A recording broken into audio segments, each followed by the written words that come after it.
big tech making big moves into healthcare, from developing apps and wearable tech to artificial intelligence products that give medical advice. Now, new reports say Amazon is preparing to launch an app that brings nearly all aspects of healthcare right to your fingertips. But is that really a good idea? Here to debate, healthcare expert and president of GDP Advisors, Seth, and cybersecurity expert and former CIA analyst, Eric Cole. Good to see you both this morning.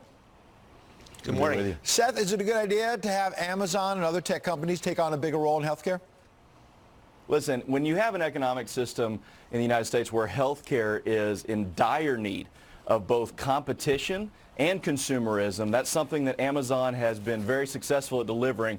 I say the more the merrier, the more that we can put in the hands of the consumer to be more engaged in the healthcare system. Let's do it. Well, Eric, what do you say about that? We may be putting more in the hands of consumers, but we're also putting our data in the hands of big tech. That's exactly right. This is a new frontier.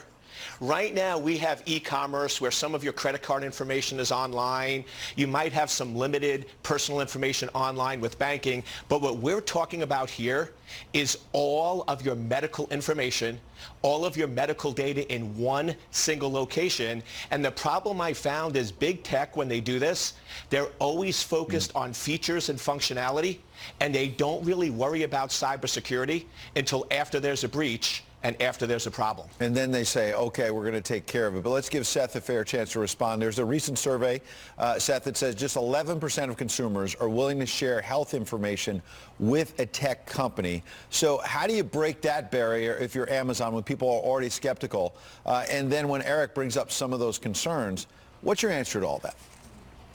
Well, I think that everybody should be concerned about the potential of a data breach, but let's be clear.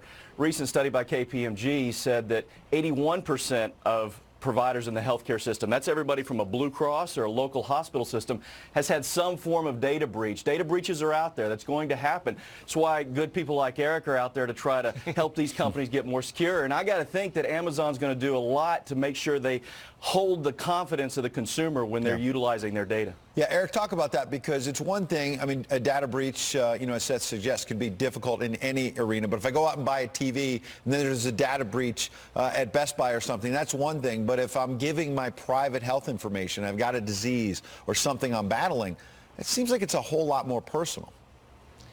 Exactly. And with cybersecurity, what we always look at is controlling and minimizing damage. So Seth is exactly right. If you look at many hospitals and healthcare providers today, they do have some exposure points. But remember, if one of them gets compromised, only a small amount of your data is impacted. What we're talking about here is taking all of that information and putting it in one single spot. And I want to emphasize, Amazon is not a pharmaceutical company. They are not a medical company. And what we really have to ask ourselves is, why are they doing this? They're doing this because they want your data, they want to control your data, and they want to use it for marketing purposes. They're not focused really on the security protection of your healthcare information. And Seth, what about that? Because I bet if I start giving Amazon my info and I say I'm dealing with X, I'm going to start getting a whole bunch of ads in my email, and I'm going to all of a sudden get all these text alerts. Hey, do you want to buy this product that might deal with X?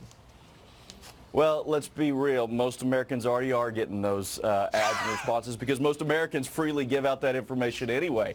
And so with the average American spending 10 hours researching a car before making a purchase, 2 hours researching a flat screen TV, but only 15 minutes on healthcare, I say the more that we can engage the consumer in their healthcare, the better off we all end up will be. Eric, quick last point about how we find that balance.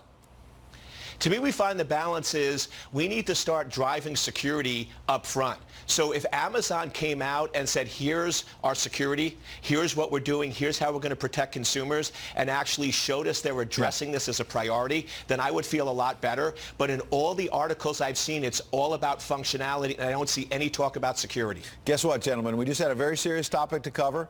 Without any shouting, you both brought some real good information. We appreciate that for our viewers. Great job. We appreciate it. Thanks, Seth and Eric. Thanks for having me. Thank you.